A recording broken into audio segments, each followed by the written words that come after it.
नमस्कार, बहुत स्वागत है आपका। आपके साथ मैं हूं ज्योत्सना पाटनी।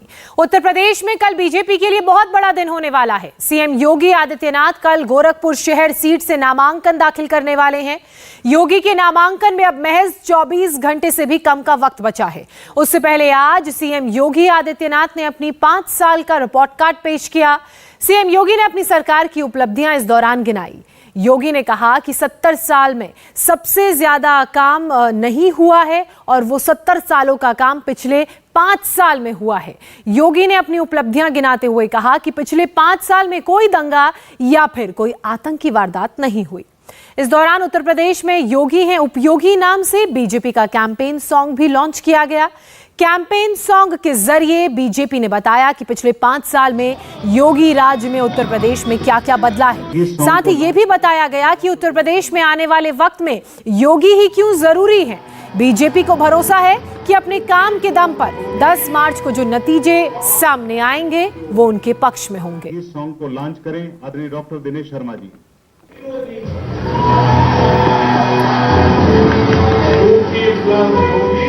अब आपको बताते हैं सीएम योगी आदित्यनाथ के रिपोर्ट कार्ड में क्या खास रहा। पिछले 5 साल में 70 साल से ज्यादा काम हुआ। पिछले 5 साल में कोई दंगा नहीं हुआ, आतंकी वारदात नहीं हुई, पेशेवर माफिया की संपत्ति जब्त की गई। तो पिछले 5 सालों का ये रिपोर्ट कार्ड योगी सरकार ने पेश किया। पेशेवर माफियाओं की संपत्ति जब्त करने की बात इस रिपोर्ट कार्ड में सामने आई। 1.5 लाख पुलिस वालों की पारदर्शी यानी कि ट्रांसपेरेंट भर्ती हुई। महिला पुलिसकर्मी की संख्या 3 गुनी बढ़ी है और ये पिछले 5 साल में योगी के कार्यकाल में हुआ। 18+ की 100% आबादी को कोरोना का टीका लगा। अर्थव्यवस्था 6ठे से दूसरे नंबर पर आई है, यह भी बड़ी उपलब्धि है। उत्तर प्रदेश में 6 फॉरेंसिक लैब काम कर रही हैं, इसका भी जिक्र योगी के रिपोर्ट कार्ड में था। 5 साल में 155 अपराधियों का एनकाउंटर किया गया। 86 लाख किसानों का 36,000 करोड़ का कर्ज माफ किया गया। धर्मांतरण के खिलाफ सख्त कानून बनाए गए। तो रिपोर्ट कार्ड पेश करने के साथ ही सीएम योगी आदित्यनाथ ने लॉ एंड ऑर्डर पर अखिलेश यादव पर बड़ा हमला बोला।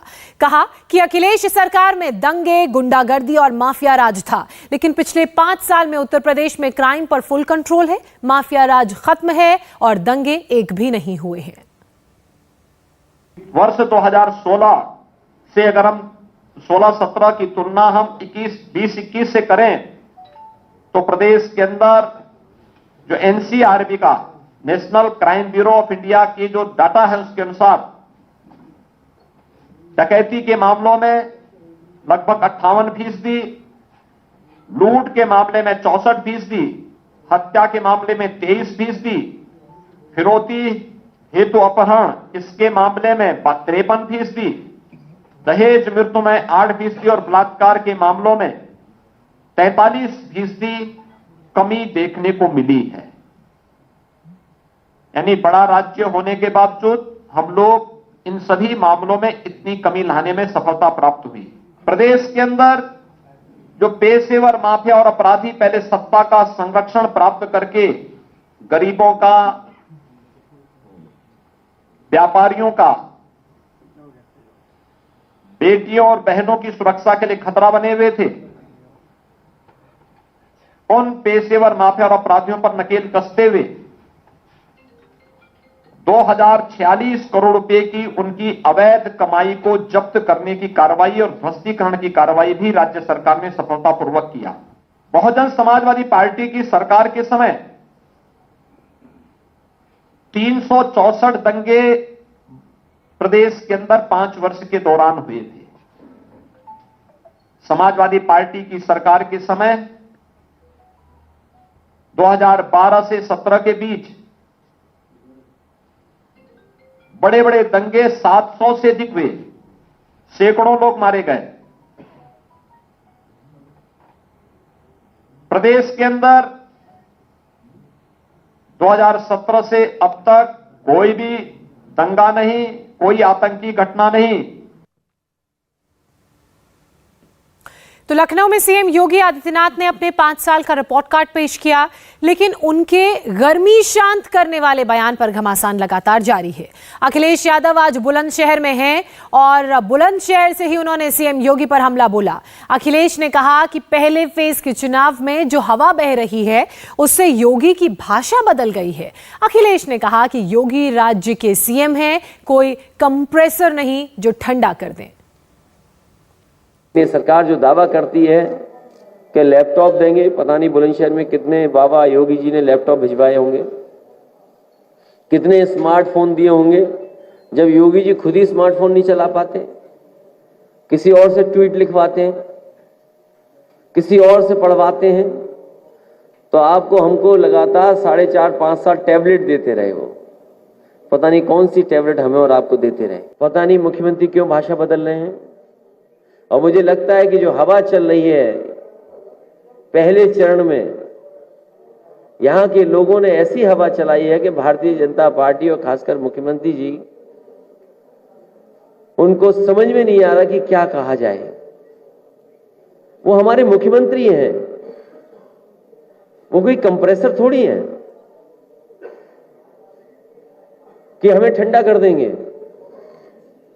हमारे बहुत सारे लोग हैं, जानते होंगे, फ्रिज में ठंडी चीज रखने के लिए कंप्रेसर होता है। कंप्रेसर खराब हो जाए तो क्या मुख्यमंत्री जी हमारे कंप्रेसर हैं? और जो लोग कह रहे हैं,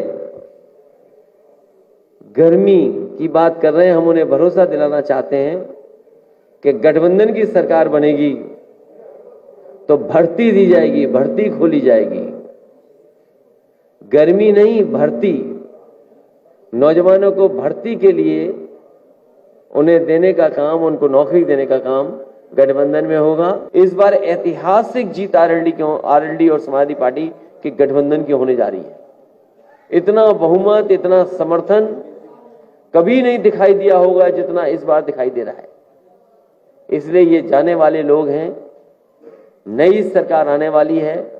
मैं भरोसा दिला सकता हूं कि जो घोषणाएं की हैं, जो संकल्प लिया है कि सरकार बनने के बाद घरेलू बिजली 300 यूनिट माफ होगी, बिल नहीं आएगा, साथ ही साथ सिंचाई मुफ्त होगी किसानों की, और बहुत पुरानी कर्मचारियों की मांग कि ओल्ड पेंशन बहाल हो।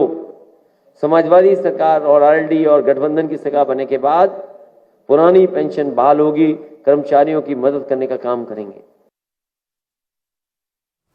योगी आदित्यनाथ अपनी चुनावी सभाओं में बार बार बुलडोजर की बात करते हैं। आज अखिलेश यादव ने कहा कि इस बार उत्तर प्रदेश में बुल और बुलडोजर का पता नहीं चलेगा। अखिलेश ने कहा कि योगी के पास उत्तर प्रदेश के लिए अपना कोई मॉडल नहीं है। जहां पर मुख्यमंत्री जी बैठते हैं वो लोक भवन समाजवादियों का बनवाया हुआ है। जिस सोफे पे वो तस्वीर आती है कभी कभी, वो समाजवादी सरकार का खरीदा हुआ है। जिस हेलीकॉप्टर से वो उत्तर प्रदेश का बहुत दौरा करते थे, वो समाजवादी सरकार में लिया गया है। जिस गाड़ी में वो लखनऊ में चलते हैं, जो आर्मर्ड है, उसको भी समाजवादी सरकार में लिया हुआ है। वो दिन रात समाजवादी मॉडल को ही देखते हैं, उनके पास कोई मॉडल नहीं है। जो गुजराती मॉडल था वो धोखा का मॉडल था, वो भ्रम का मॉडल था। लोगों ने देखा जब विज्ञापन आया जेवर के एयरपोर्ट का, तो चीन का एयरपोर्ट की तस्वीर थी। फ्लाईओवर दिखाना था तो बंगाल का फ्लाईओवर दिखाया, कारखाना दिखाना पड़ा तो अमेरिका से कारखाना ले आए। तो इनसे ज्यादा झूठ कोई बोल नहीं सकता। और इस बार मैं कह सकता हूं कि बुल और बुलडोजर का उत्तर प्रदेश से पता नहीं लगेगा। तो वहीं आज बुलंदशहर के अनूप शहर में चुनावी प्रचार में गृहमंत्री अमित शाह ने अखिलेश यादव पर बड़ा निशाना साधा, उन पर अटैक किया और जयंत चौधरी को भी इस दौरान बड़ी नसीहत दे डाली। अमित शाह ने कहा कि जो अपने पिता और चाचा की नहीं सुनता वो जयंत की क्या सुनेंगे। अगर गलती से भी समाजवादी पार्टी की सरकार बनी तो जयंत को बाहर कर दिया जाएगा और आजम खान को सरकार में लिया जाएगा। जनता में तो वो जाते ही नहीं है, प्रेस कॉन्फ्रेंस करते हैं और हमारे जयंत जी को साथ में बिठाया है। देखा था ना, जयंत चौधरी जी को बिठाया था, दिखाए। अब जयंत चौधरी जी को ऐसा है, सरकार तो बननी ही नहीं, ये समझ कर चलना, नहीं बननी है। अगर जयंत चौधरी जी के मन में है कि सरकार बनेगी तो अखिलेश बाबू उनकी सुनेंगे। अरे जयंत बाबू किस मुगालते में हो जो अपने पिताजी और चाचा जी की नहीं सुनता, वो आपकी क्या सुनेगा भाई? देखो अगर गलती कर दी, बननी नहीं है सरकार, मगर सपा की सरकार बन गई तो दूसरे दिन जयंत बाबू चले जाएंगे और आजम खान जेल से निकलकर वहां बैठ जाएंगे। बना सकते हैं क्या?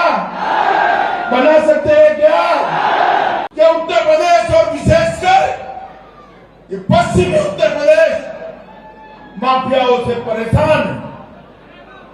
ये आलिया मालिया जमालिया निकल कर आते हैं, हमें परेशान करते हैं। मैं पूछना चाहता हूं मित्रों, आज पूरे पश्चिमी उत्तर प्रदेश में किसी भी माफिया की हिम्मत है बहन बेटी को परेशान है क्या? जोर से बोलो है क्या? और जोर से बोलो है क्या? मित्रों 5 साल के अंदर भारतीय जनता पार्टी के शासन में माफियाओं का पलायन हो गया है, पलायन। अभी एक इत्र वाले के यहाँ रेड पड़ी, कितना रुपया निकला मालूम है? ये मंच पूरा भर जाए ना, इतना रुपया 250 करोड़ रुपया निकला भाइयों, 250 करोड़। रेड डालनी चाहिए नहीं डालनी चाहिए? अब अखिलेश के पेट में मचलन होती है कि मोदी जी क्यों रेड डालते हैं? भाई अखिलेश बताओ, ये इत्र वाला आपका मौसी का बेटा लगता है क्या?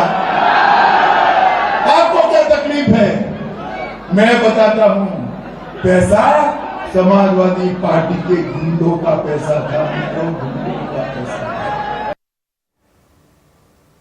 तो बुलंदशहर के अनूप शहर से आप अमित शाह को सुन रहे थे। अब बुलंदशहर के ही डिबाई में वो पहुंचे हैं, संबोधित कर रहे हैं। आइए आपको ले चलते हैं। से आप जिताइए, मुझे बताइए चंद्रपाल जी को जिताएंगे क्या? पक्का जिताएंगे? प्रचंड बहुमत से जिताएंगे? माताओं बहनों भाइयों, ये 2022 का चुनाव ये आम चुनाव नहीं, 2022 का चुनाव 25 साल तक उत्तर प्रदेश का भाग्य निश्चित करने वाला चुनाव है। मेरे सामने जो युवा है उनको मैं कहने आया हूं कि आपने ये 15 साल सपा बसपा सपा बहन जी और भतीजे की जो सरकारें देखी है, वो सरकारों ने उत्तर प्रदेश को बहुत पिछड़ा बनाकर छोड़ा। मैं आया था 2013 में पश्चिमी उत्तर प्रदेश के अंदर, यहां के लोग माफियाओं से डरते थे, यहां बहन बेटियों माताओं का सम्मान नहीं था, आए दिन अपना नीच करते रहते हैं। मुझे बताओ डिवाई वालों, आज कोई माफिया पश्चिमी उत्तर प्रदेश में दिखाई पड़ता है क्या? दिखाई पड़ता है भाई? आजम खान कहां है? अरे जोर से बोलो कहां है? अतीक अहमद कहां है? मुख्तार अंसारी कहां है? और अगर गलती कर दी तो कहां पर होंगे? नहीं, आपने गलती कर दी तो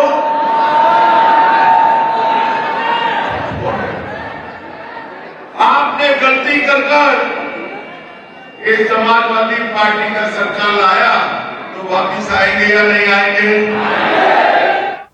बुलंदशहर के अनूप शहर में अमित शाह चुनावी सभा कर रहे हैं, तो वहीं दूसरी तरफ कांग्रेस महासचिव प्रियंका गांधी वाड्रा भी आज उत्तर प्रदेश में चुनाव प्रचार अभियान को धार देने बुलंदशहर पहुंची हैं।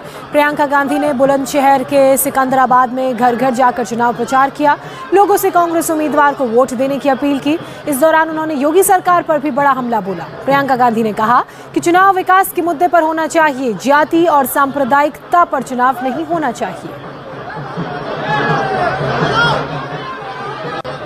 इंडिया टीवी हर वक्त हर जगह डाउनलोड करने के लिए सर्च करें India TV news Google play store या ऐप स्टोर पर।